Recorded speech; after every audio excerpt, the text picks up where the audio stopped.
everybody, and welcome to another edition of Fire Up. I have an all-star cast tonight with me, and we've got already a comment saying, hello, everybody, good evening. Well, good evening, Will. Thank you for watching us. So my awesome crew here next to me is Mr. Ralph Williams. Thank you, Candy. You're welcome. Great to have you here. Thank Jeremy, who is on the underneath in the box underneath me there, Mr. Smoking Jeremy B. Under Candy, but I'm never on bottom. Nope. Next to George, next to Jeremy is George Eichhorn. Hey, good to be on, guys. Good, and lady. I'm in his spot tonight. I'm usually down in George's spot. Good. Well, we have a loaded show for you today, but before we get to that, I want to make sure that you all know that normally one of the co-hosts on this show sometimes is me, but sometimes it's Scott Morganroth, and he wrote that book, if you can see up in the upper corner, by Ralph Williams, Lessons from the Microphone. He just published it's recently out on Amazon or Kindle. You're picking up gifts for your anybody. You can go to Amazon and pick it up, and it's a great read. It talks about how the media has changed over Scott's 40 years being in the media. He's got lots of good stories, some good pictures. He's got a picture of him and Muhammad Ali in there, and I'm not going to give away much more because we want you to go out and buy the book. So with that being said, there's a red button that by George. It's the red subscribe button. Hit that button, like us, share us, comment, tell all your friends about it. We're trying to grow our brand here, and we've got lots to talk about, so I'm not going to keep doing that advertising thing. Let's start with biggest contract we've seen in ever? Shohei Ohtani. $700 million over the course of 10 years. $2 million a year. And then 10 years. Yeah, exactly. It's a 10-year playing contract. So $2 million a year for those 10 years. And then from 2034 to 2043, he will get $68 million, which is roughly approximately $7.5 million a year for not playing. So basically, when he's done playing with the Dodgers, he's going to still get paid, kind of like Bonnie Bonilla. But he also has an opt-out clause, which I thought was very interesting. And that's if Mark Walter is no longer the controlling owner or Andrew Friedman is the president of baseball operations. So if either of those go, he can go and opt out, which I thought was very interesting because it really, if they're on the same page, he can really help control who else they sign. And let's face it, Brady used to do this all the time. He used to renegotiate his contract and take less in the year that they were in so they could bring in players and pay other players to get good talent around him. This is one thing that I will say. I'm going to knock Mr. Aaron Rodgers because I don't think, and maybe he just didn't want to because maybe he still battled with Green Bay's front office, but that's one thing he did not do. And so therefore he does not have nearly the same rings as Brady did, but kudos to Shohei. But I want to hear your comments about his opt-out clause, his signing with the Dodgers. And we're going to start with George tonight. Oh, boy. Boy, luck of the draw. Yep. Hey, listen, I'm going to share with you what Will Vogel just said first, Candy. This contract is absolutely insane. Ohtani is one of the greatest MLB players of all time, not only a good hitter, but also a good pitcher. He is a generational talent. Well, Will, you're contradicting yourself, young man. You said he's got an insane contract. I think he's a smart man. I think he protected himself, his family, his interests, his financial team, his agent, all those people involved. I think he did a tremendous job. Obviously, he knew what he was doing with coming in with these lower $2 million, yearly salaries contracts, as you outlined, Candy. payments, if you will, and then the back end is just loaded with money. It's a very unique contract. We haven't seen anything like this for a long time. I mean, we had Miguel Cabrera in Detroit who got money, but that was basically because that was the way they structured it at the time, and not knowing that he would really be falling apart physically. And the same thing could happen here. The part about the owner and the president is very unique. I haven't seen that kind of stuff um, in writing, and that's a very unique situation with those two escape clauses. Because for crying out loud, the president of the team more than likely is going to be gone by then. I mean, there are some instances where a president stays longer. The owner, and again, that's another one you'd never know. Something could happen. Obviously, it could be a situation where there involves a sickness or a death issue where teams have to move on from their present ownership. But all that being said, I'm anxious to see everybody else's comments about this because it's an incredible deal for this young man. And we already know he got hurt a part of last season with the Angels, and injuries can happen at any time. So there is a good deal of risk here involved by the Dodgers, but they are baseball's kind of wealthiest team going right now. So if anybody could afford it, I knew all along. You asked me a week or two ago, I think, who I thought he was going to end up with, and I figured it was going to be LA. And then obviously the manager, he opened his mouth when he wasn't supposed to, Roberts, talking about the interview that they had with him, and I guess they weren't supposed to do that. And some people had him going to Toronto, but all in all, it doesn't surprise me, Candy, that he's with the Dodgers, and what a hell of a deal he got. I'm anxious to hear what the other panelists say. The great Ohtani train robbery. Mr. Ralph, what are your thoughts? Well, my thoughts are this. It's nice that they have Ohtani, but is it nice that they need to get to the World Series? They keep stacking up players every year, spending millions and millions of dollars and laying an egg, and they don't even get out of the first round of playoffs. So is this going to help them? Yes, it probably can. Ohtani's had a lot of injuries too. Most of their team, when it comes to the playoff time, are all hurt, and then they can't win in the playoffs. So that's my opinion of this. I hope he does well there, and I hope the Dodgers do well. But they're a classic laying an egg during the play. Getting into the playoffs and not getting to the World Series. I see if this doesn't happen soon, I see Dave Roberts going bye-byes. I agree. And Denzel's saying, thank you, Ralph. You cannot buy a World Series anymore. Mm-hmm. Jeremy, your thoughts? That being said, considering he's having his second Tommy John surgery and he may not be able to pitch at all this next season, only thing he's going to add is an offensive bat this year. Granted, it's a great bat as a DH now that the National League uses the DH. He's going to be that 30 to 40 home run guy, 100 to 120 RBIs. You can stick him in the middle of the lineup. He's going to bat around that 280 to 300, which should help them greatly. But what it will not help with is what they struggle with in the postseason, pitching. Yep. Do you guys, and I'm going to quick ask this question, do you guys ever think that MLB will come up with a salary cap? Because if they do, contracts like these will become, they won't be able to have these contracts. Or if they do, they'll be paying on them forever, and then they won't be able to afford good players. So it's just a quick, do you think MLB will ever have the salary cap? Ralph? Not with Manfredi or Manfred, whatever his name is there. Not with him. I don't see it happening. He's a weak leader.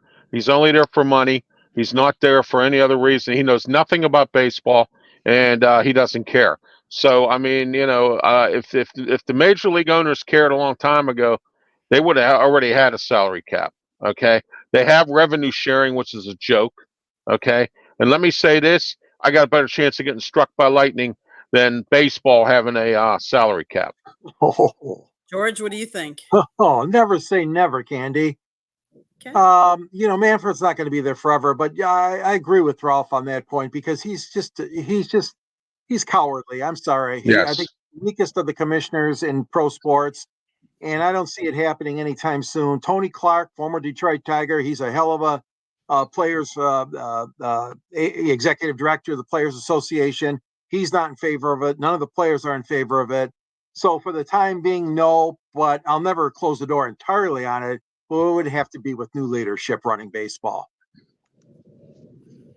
Absolutely, Denzel. Absolutely, Denzel. Yes, thank you. To be honest, all the commissioners are about ratings, and that's it, all for sports. And he's absolutely right.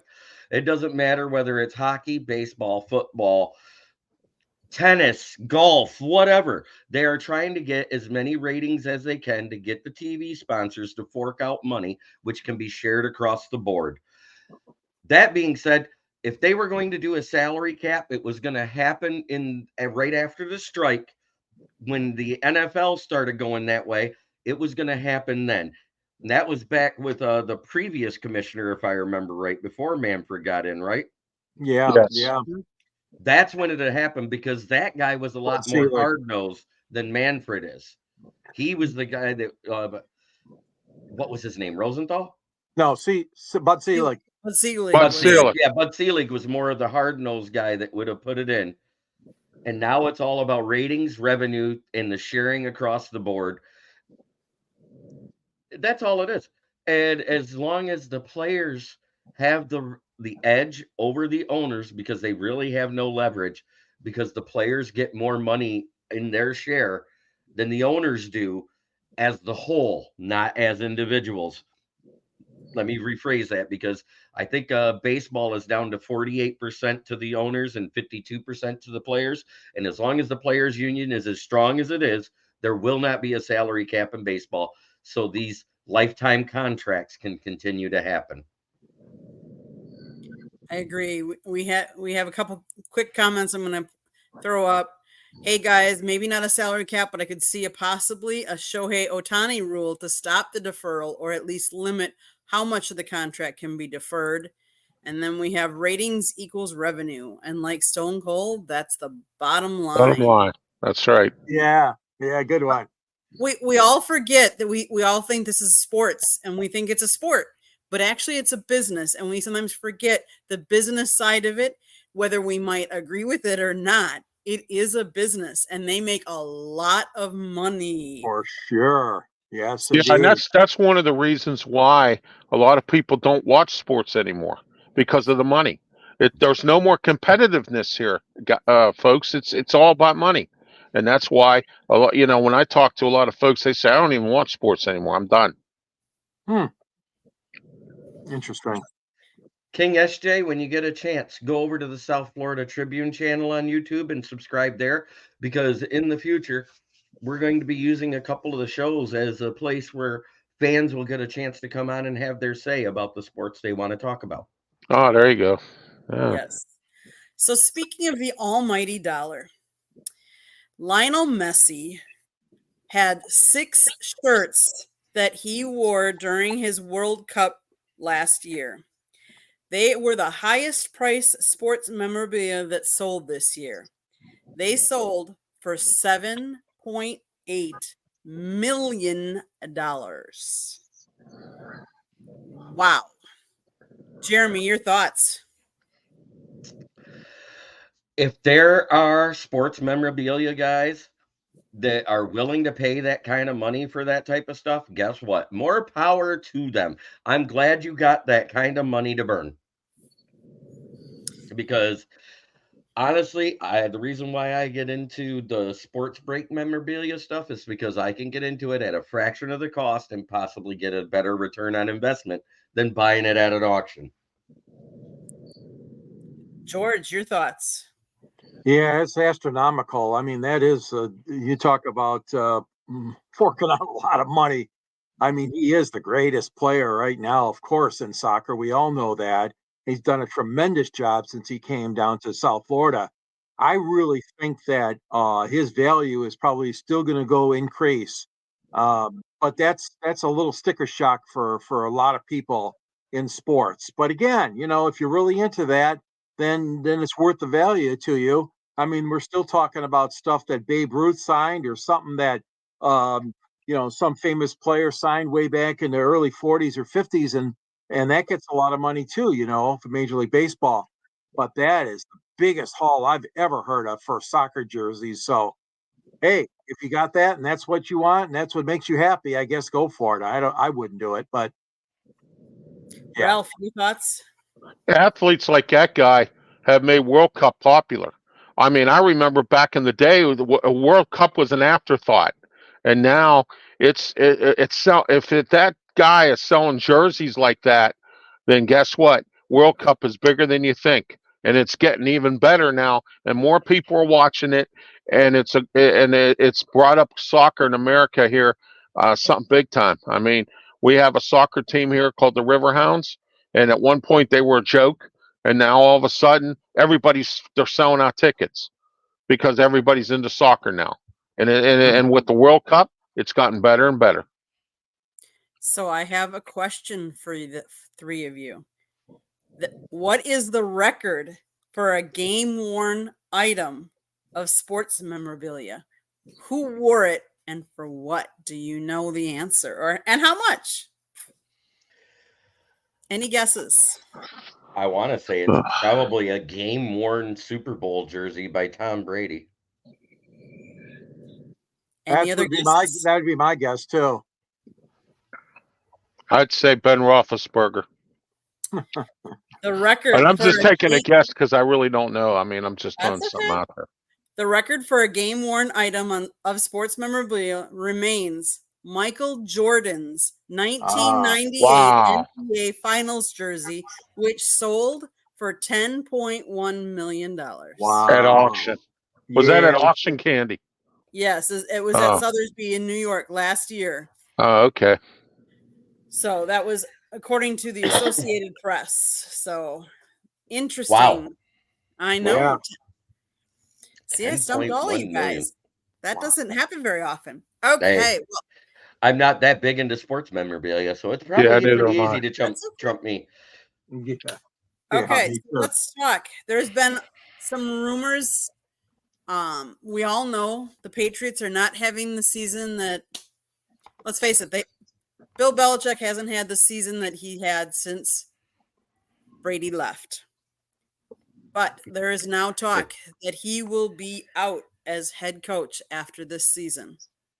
Thoughts? Do you think those are true? Do you think they're not true? If he is gone, do you think he will go to another team? And if you do, what team?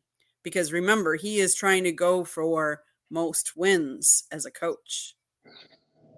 So, Jeremy, let's start with you. Well, I heard the rumor prior to the game in Germany, and I even mentioned it, I think, on one of the shows we were on then, because I said I heard a rumor that Bill Belichick may be fired at the end of the season if he loses in Germany. One guy actually thought that was a Patriots insider, said he might not even make the plane ride back. But that was another story. But I had that coming out then. And that's when they said the decision was made by Robert Kraft. So I think it's 100% feasible, and I think he ends up with the Chargers. That's the one that makes the most sense. Yeah. You got a Tom Brady type of quarterback, a defense that looks great on paper but has underperformed. I think it'd be a great fit for him there. Ralph.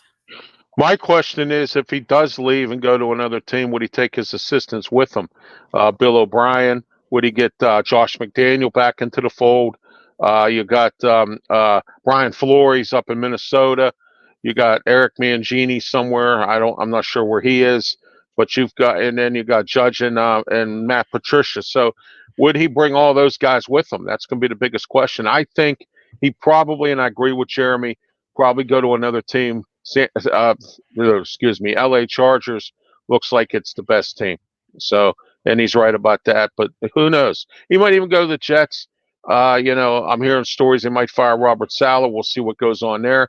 He might go, there's some other teams with some coaches on eggshells, the Commanders. Okay. Ron Rivera's on eggshells. So, Arthur Smith down in Atlanta's on eggshells. Carolina needs a coach. So who knows? He might go to one of them places. But As far as Matt Patricia is concerned, he's actually the assistant defensive coordinator for the Philadelphia Eagles this year. Oh wow, well that's cool. Yeah. They canned him after he got off the Lions payroll. Yeah, there you go. George, your thoughts? Yeah, I think he's as good as done. I really do. It's a terrible way to go out for a man that has such pride and such achievements as all those championships. The media were asking him yesterday about the situation, and he kept saying, "We're preparing for Kansas City. I'm preparing for Kansas City." He just would not budge. Obviously, he's not going to say anything, but yeah, it was kind of a comical response to 3 questions that were asked and posed to him at the coach's press conference yesterday in New England. Robert Kraft has given him everything he's wanted, obviously. I mean, money-wise. I agree with you, Jeremy. I think the Chargers need a new charge on that team. They've been fluctuating with mediocrity, with brilliantness, but nothing in the playoffs. I mean, they've been one of the most frustrating franchises in the last half dozen or more years. Now, with their quarterback injured, obviously, they have to prepare for the fact that, he's coming back and is going to have to rehab a little bit before next season. But yeah, and I'm not going to go through the same line that you did, Ralph. I mean, you mentioned a number of teams that might be looking for a new head coach. Right. I wouldn't worry too much. I wouldn't worry about too much assistance. You're never going to be able to bring all your assistants with you. Okay. Michigan State Spartans just hired a new coach. He's got new guys coming in, which is good for them. But sometimes you can't just bring everybody with you. That's impossible. And that being said, yeah, I mean, that's even if he wants to coach. I mean, he may pull fast one and say, "No, I'm tired of it. I don't want to keep going," or take a year off. Maybe I mean, there's that possibility. Belichick might do that. Oh, absolutely. Yeah, I would.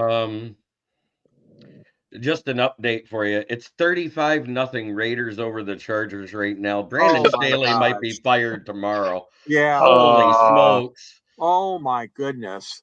Aiden O'Connell's 12 of 20 with 178 yards and 3 touchdowns. Yeah. Wow. Another one of those great Thursday night games, guys. Yeah, but at least they're scoring in this one. Al Michaels should be happy. That's true. Well, so Mr. Ralph, your former quarterback, Ben Roethlisberger, came out this week and said, maybe the tradition for the Pittsburgh Steelers is done and gone. Your thoughts on what he said? Yeah, he's not wrong. It's been gone for a while. Last 5 years, the Steelers have been in sort of mediocrity. They've gone into the playoffs and got blown out by 2 different teams, by Cleveland and by Kansas City. All right, the last few years they haven't made the playoffs. This team is going down, sinking like a ship is sinking, and that's exactly what's happening. I think I call him mediocre Mike. I think he has worn out his welcome, and I think it's time for him to move on as well. And if he goes to another team, so be it. If he decides not to and take his time off, and so I just hope that he doesn't go to another team and kill us. But that's beside the point. That could happen. I know it will, because as soon as he's gone from the Steelers, his phone is going to be ringing off the hook. Because I know teams will fire their coach just to bring him in. Okay, maybe he needs a new beginning. I don't know, but I do know the Steelers do need one, and they need to get back to what they were good at once doing. And that's the standard is the standard. And right now, it's not anything. It's nothing. George, your thoughts?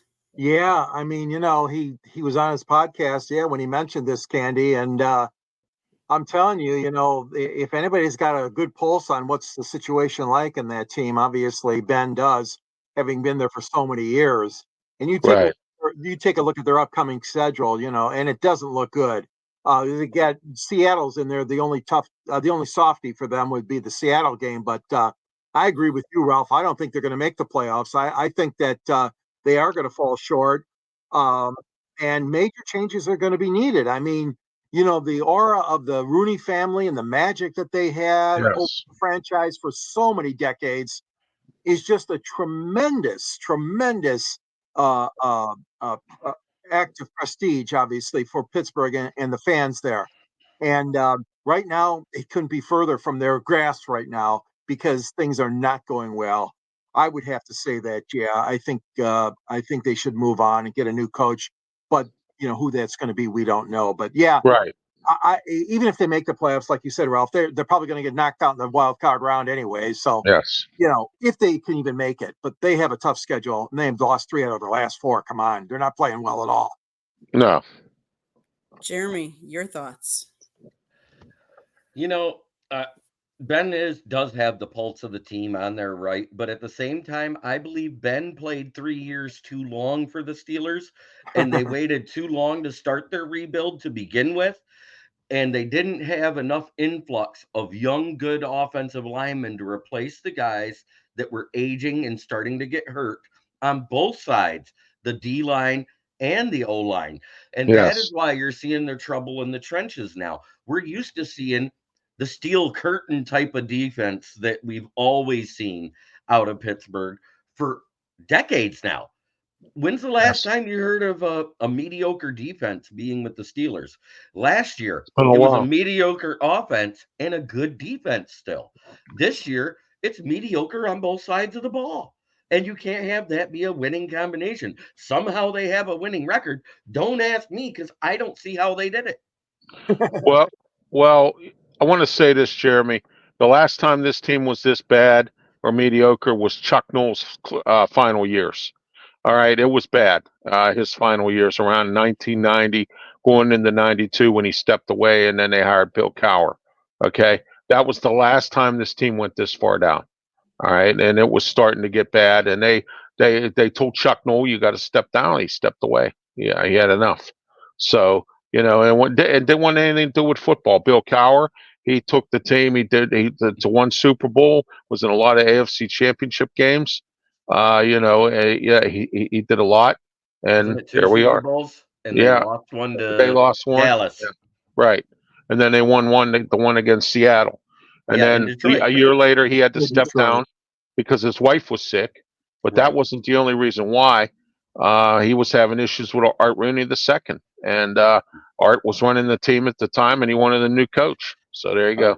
The second, junior, whatever you want to call them, they did not get along, and that was the deciding factor. He didn't want the stress of that strife plus his wife being sick at the same time. Exactly. Right.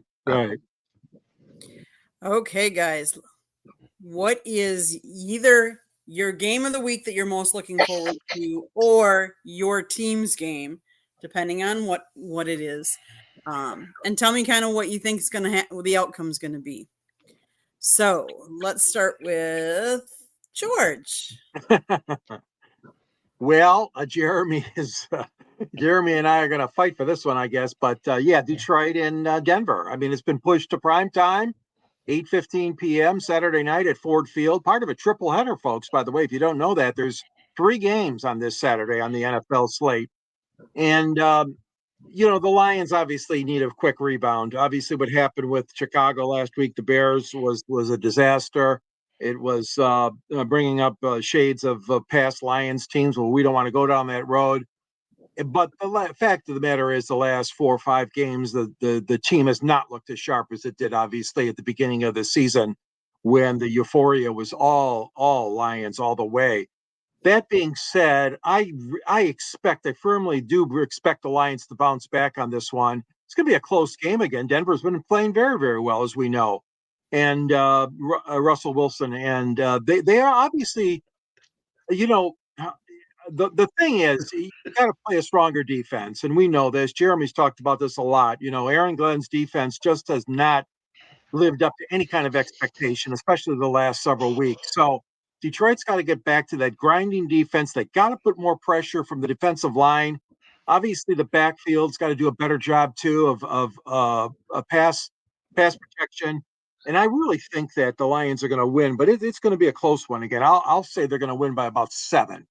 I'll give you that, but that's just one man's opinion, and it should be a good game, though. Okay, Ralph, yours. I agree with George on that. That's going to be a dogfight game. I think it is, the Denver game and the Lions. I want to go with Jets and the Dolphins and the Chiefs and the Texans and the Titans. I think that game, the Texans and the Titans, that's a division game, and the Jets and the Dolphins is a division game. So I think those two games right there are going to be some of the ones to look at division-wise. I agree. Jeremy. Well, George didn't steal all my thunder. Thank God. All 5 starting O-linemen outside of the one on the IR are actually practicing this week for the Lions for the first time in 6 weeks. So therefore, the woes that Jared Goff has had is mostly due to pressure from opposing teams because our O-line has played like crap. You can say what you want about Jared Goff, but prior to the O-line being in flux like it's been, he had a very productive season. Yes, he's had 13 turnovers in the last 6 weeks, but 7 weeks ago was the last time he had 5 starting O-linemen. So there's a big reason for that. When you're under pressure, you make mistakes. Great quarterbacks look bad. Mediocre quarterbacks look horrible. Goff is neither fantastic nor is he bad. He's above average. He's a very good quarterback, as a matter of fact. The numbers prove it. And the accuracy that everybody's been flailing about, he's up in the top 4 in accuracy in the league. So I don't want to hear he's a bad quarterback, people, no matter how much you don't like him. And I'm not sitting here tooting his horn saying he needs to be paid $50 million a year either. But at the same time, Aaron Glenn is the biggest woe on this team. But at the same time, the Denver Broncos, their only games they have lost have been in the domes this year lately, since they went on this 7-game winning streak off and on. They're 7-2 in their last 9 games, and the last 2 that they lost were in domes, New Orleans and Minnesota. So Russell Wilson does not have his best games in the dome, which is going to behoove our Lions, because also I heard CJGJ is back practicing with the team and been cleared finally. So he may not start this week, but he'll be back to help the defense next week versus Minnesota. So it's no surprise or to none of you guys who I'm going to talk about, because I'm going to talk about my Green Bay Packers, which I know Jeremy, you just love, but they're playing what used to be an old division rival, because they're playing Tampa Bay, and Tampa Bay used to be in our division. We're staying at home, though. Tampa Bay has to come up and play in our elements.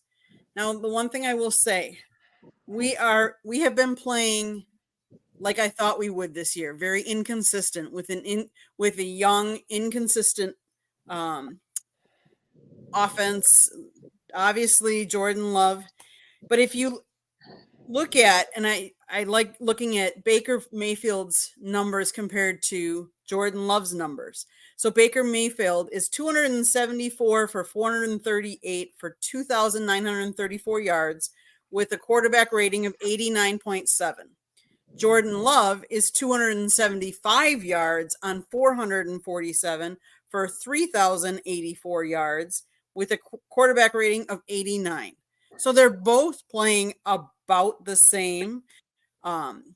Jordan Love has a couple more interceptions. He has 3 more interceptions, but he also has 3 more touchdowns. Now, A.J. Dillon got a little banged up in New York, and so he's questionable. So it'll be very interesting to see which team shows up, because let's face it, the Packers beat Kansas City, which I would have never given them a chance. And yet then they go to New York and we didn't fare so well. Now we missed a field goal. And here's what I'm going to say. When there's so much inconsistency and when a team plays,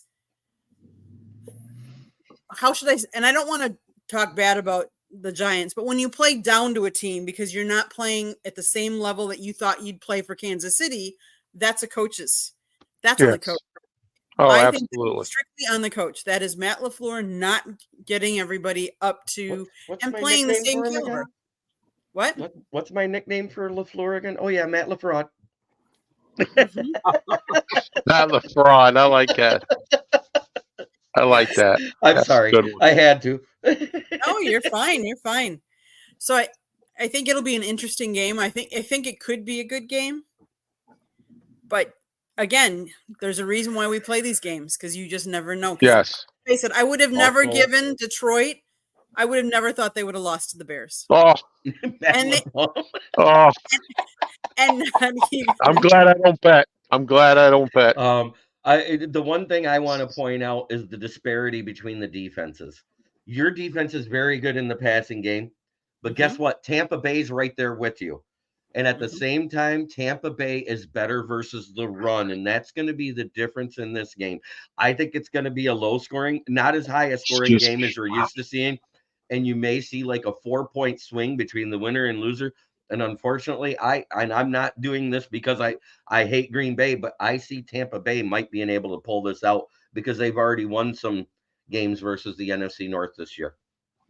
I think it also depends on what kind of weather they're going to have. I haven't heard what the weather's going to be like up in Green Bay. But this is going to be an evenly matched game, I think. It's supposed to be really in the 40s, nothing major this weekend. Yeah, and you got two teams who, trying to find their way, and you got one coach and Todd Bowles who's on eggshells down there in Tampa. So we'll see what goes on. Yeah, I'm glad the Chargers sent UCLA to play the Oakland Raiders tonight, 42-0 at halftime. Let's hope it's a higher scoring game than Minnesota's game last week. I said this was going to be a bad game, but I didn't expect it to be this bad. I expected like 21-0 at the half. Wow. It's 42-0. You might see them put up Miami score versus this team. Yeah, really. At this point. They only need 18 points. Yeah. They scored 42 in the first game. So, parting shots. Anybody got a parting shot for tonight? Well, we've lost so many players to injuries this year, all the teams across the board. I'm going to go ahead and say it now. I think they need to bring back more practicing in the off season, not so much more preseason games, because ever since they lowered the amount of off season workouts, we are seeing an increase exponentially. It's up by 23% than it was before they changed the off-season workout rules. So maybe those two-a-days weren't as bad as everybody thought. Maybe the players need to stay more hydrated. Maybe they need to quit whining and actually work out. Stay off the phone. Amen. Stay off of social media. George, do you have a parting shot? Well, my parting shot is always going to be, sports. I'm not a big fan of sports on Christmas Eve or Christmas Day, and I understand the National Football League was dealt a tough situation here where Christmas Eve is a Sunday, obviously December 24th. But I think what would have been better, instead of spreading games out from 1 p.m. to 8:15 at night on Christmas Eve, is to try to make all those games starting at 1. Well, they failed to do so.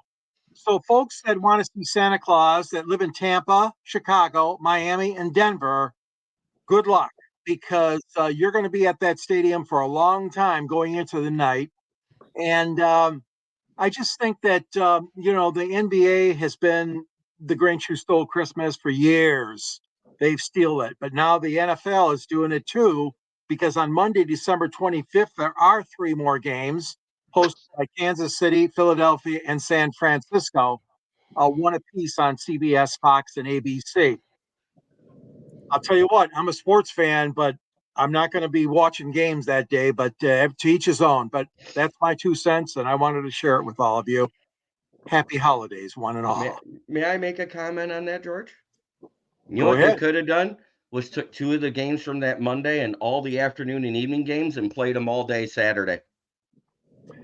You know what, Jeremy? That would have been a good idea. They've got 2 scheduled for Saturday, one in Pittsburgh, Ralph, at 4:30 on NBC. Right. And the Los Angeles, oh, God. The terrible Los Angeles Chargers host a game at 8 o'clock on Peacock. Yeah. But Jeremy, that would have been a good shift to do a lot of that shifting to. I just think if they'd have moved all those everything after the 1 o'clock games, The 1:00 games are fine because that's when the families are together, sitting around, passing out presents and having their dinners and stuff like that on Christmas Day. But the evenings is supposed to be about spending time with your family, your children, and everything else. So from 4:00 on, if all those games were moved to Saturday, or maybe even put a couple Friday games on, I wouldn't have had an issue. Yeah, you're right. They should have been a little bit more creative scheduling like that. Good point, Jeremy. Exactly. Yeah. Yeah, Ralph, you agree. Good. Yeah, my part could have been regional broadcast. Oh, but I agree with George on this. I think it's wrong.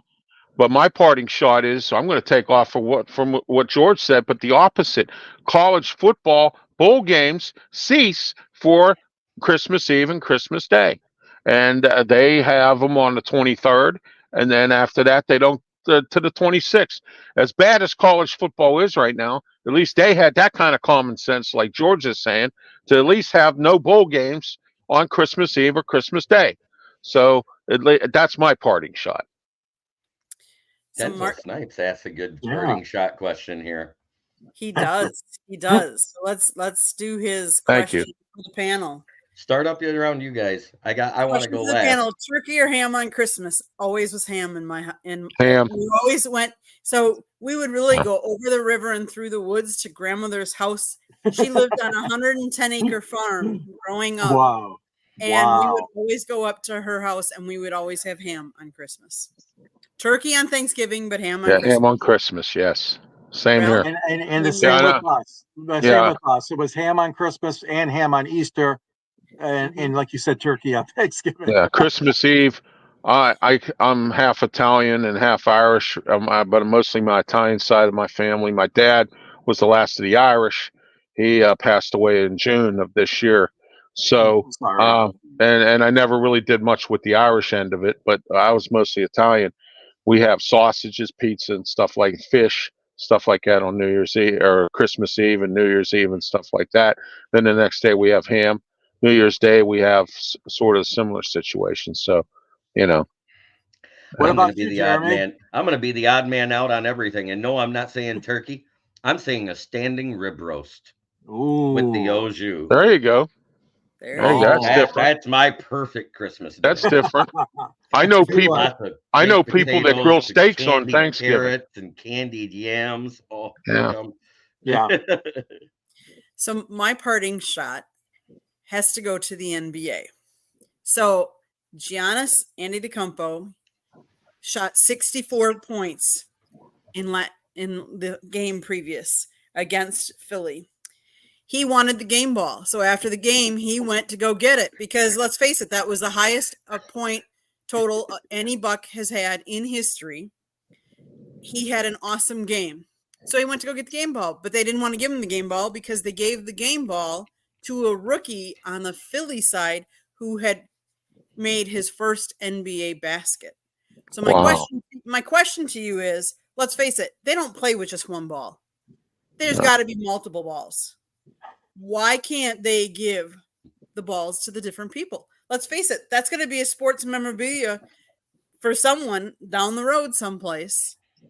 Why couldn't they communicate to that? And why did it have to get to a heated discussion? That's what that's where the NBA just fails. Yeah, well, football does that, Candy. What they do is they fine the players for giving a fan a ball. I don't understand that at all. Baseball, that's not a problem, but football, they give you a fine for that. I just don't get that at all. You're right. Are you sure you know what, Jeremy, correct me if I'm wrong, but didn't they used to throw a penalty if a player threw that ball into the stands back in the day? Yes. I thought they did. Yes. Yeah. The team used to get it unsportsmanlike or something. Yeah. But they stopped that. And now they just fine the players. And it started with Terrell Owens doing the Sharpie signature and giving it to his buddy. That started back then. And then, they stopped doing the unsportsmanlike conduct for that. But you know what? I think it's bullcrap because they got like 20 footballs out there. They got like 12 to 20 basketballs out there. And number one, I think every time the ball gets too covered in sweat and to start sliding when they're doing the bounce passes is when they switch the balls out on the basketball court. So there's the one that was tipped off. There's the one at every quarter, at the end of every quarter, there's a minimum of 5 that's used every game, not including the ones that lose their handle because they start to get sweaty. So I think they use all 12.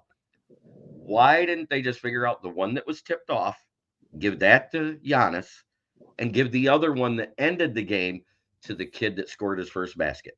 Well, I think that would have been the logical and easy choice to the solution. But at the same time, Giannis has been in the league how long and had how many game balls? Maybe he should man up and not be so whiny because a rookie scored his first basket. But let's also think about how baseball does it. So if you get your 3,000th hit and it's in the field of play, they take that ball right then and there, and they take it. I've sat in the photo well. You break a bat, the guys come and collect it, and they put stickers on them, and some of those go into the Baseball Hall of Fame, or they get lodged and recorded. Why, after that guy made his first basket in the NBA, after the whatever stoppage of play, why then didn't that ball go immediately out? Because how do you know that the ball that they ended up with at the end was the actual ball that he made the basket with? Right. You know, it's like in baseball, if you hit a home run, you're not always guaranteed you're going to get your ball back because the person that catches it might. But if it's in play, you can get the ball back. Why don't they do the same thing in the NBA?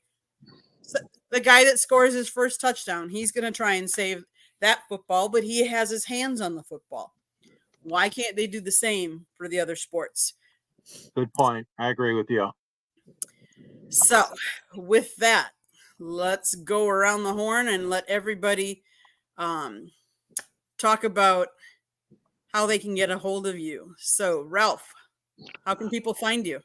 RalphWilliams737@gmail.com, www.rwmedia.org. I have my own YouTube channel. I'm on Facebook, LinkedIn, Twitter X platform. I also have a radio show on Tuesday nights on Beaver County Radio, Western Pennsylvania, with my co-host Smoking Jim Frazier. And I'm on Block Talk Radio. I have my own Block Talk Radio channel starting up in January. I started it up now. I have a few shows running on there now, but I'll be starting it up full in January with a bunch of shows. So, there you are. And to watch my shows, 563-999-3740 to listen to the shows on Block Talk Radio. Awesome. George, how can people get a hold of you? Well, I am a contributor along with Jeremy and Scott and others on the panel to that wonderful website called South Florida Tribune, Motor City Tribune. You drill down and you'll see my works. And at the end of my column, there'll be a link to purchase a copy of the book, Detroit Sports Broadcasters on the Air. And I'm in favor of book promotion because I know Scott has a good book out there that we all got to get a copy of and read and tell our friends about as well. So you can reach me at gicorn@yahoo.com or else on X, Twitter at SandGSports99, and follow me here on Fire Up and Pundits Pundit and anywhere else that you guys need me on the shows. I'm happy to come on. But great being with the three of you tonight. I had a great time. Thank you. Likewise. Yes, thank you. Great time. And Jeremy, how can people find you?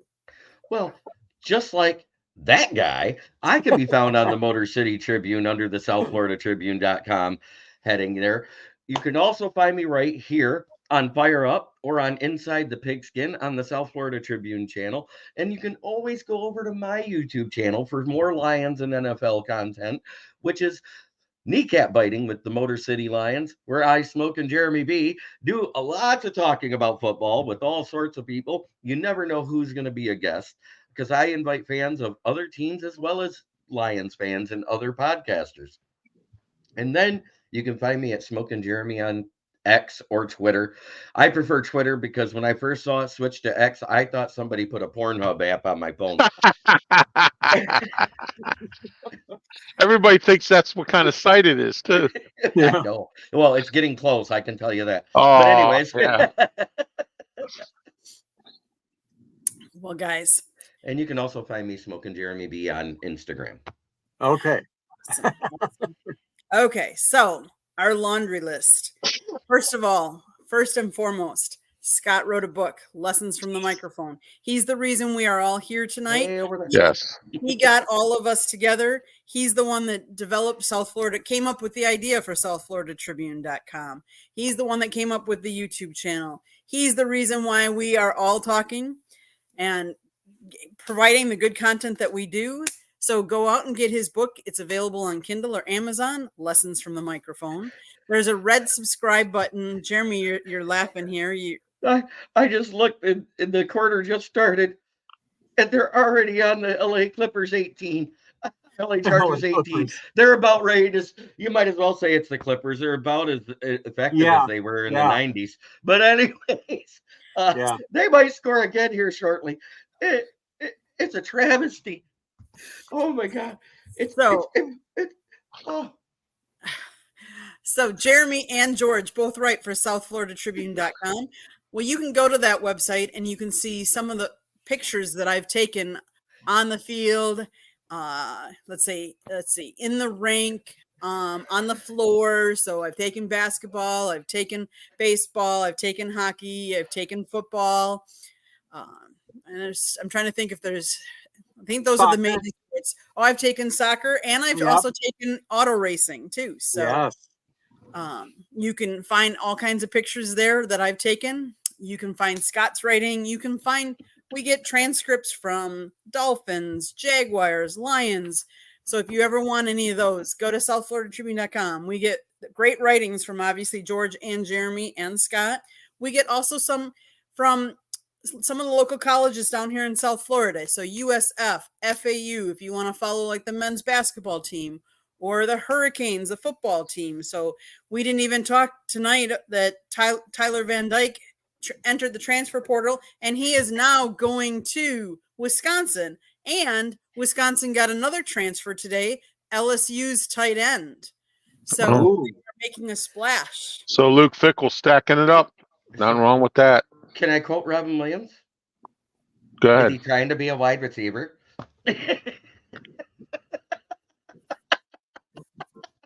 Oh my goodness.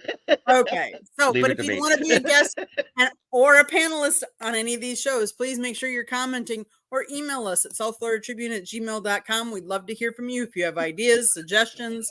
You know, if you want to make sure Jeremy wears a different color shirt instead of his Lions colored shirt. Just kidding. Just kidding. It's a plain polo. There's no lions on here. It isn't, but it's the color. And it matches the blue in that logo. It does. I'm just giving you a hard time, Jeremy. But anyways, no, please. And if you like podcasting, if you like the audio version, go to iHeartRadio, Google, Apple, wherever you get your podcasts, you can listen to us. Geo7, Castbox, Podcast Addict. We're on all of those.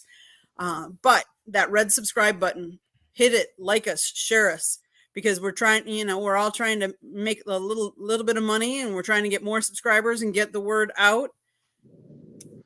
We have a plethora of shows you can find Inside the Pigskin, where we have former NFL players and NFL coaches on that show, along with Jeremy and Scott and George at times. We have 108 Stitches Baseball Talk, which talks about baseball. We have No Limits. We have Motor City Mad Mouse Show. We have Professor and Pupil. We have Fire Up. We have Fire Up Michigan, Fire Up Wisconsin, Fire Up Florida. We have Sports Exchange, Pundit's Pundit. What else? Professor and the Pupil. Yes. And pretty soon we are going to have a show on Sundays. Oh, that's right. That's right. We are. We are. Just you and me. Oh, We're my having goodness. our own little Sports Exchange, Fire Up, whatever we want to call it. It's going to happen. It is. It is. So if you like our shows, please subscribe, watch us more, tell all your friends. But most importantly, we wish you all a very happy and healthy holiday season. Merry Christmas and Happy New Year. Again. It's 49-0. 49-0. Gee whiz. 10:42 left in the third quarter, and it's 49-0. Total yards 89 for the Chargers, 343 for the Raiders. Oh my goodness! An interim coach and a backup quarterback, and they're winning 49-0. Yep. Yep. A Well, rookie guys. backup quarterback. And one other thing too, the Chargers have Kellen Moore down there. I'm surprised they're not moving the football better. Well, but that's don't forget Justin Herbert's out for the season. Yeah. It's Easton Stick's first start in the NFL. Yeah. Yeah. Well, guys, it's been a pleasure. Thank you All so much right. for joining me and talking and having such a good time. Everybody have a happy and healthy holiday season. Yeah. Thank you. You too. Thank you. You and Scott have a good one. Thank you. Thank you too, Ralph, and you too, Jeremy. George, Jeremy.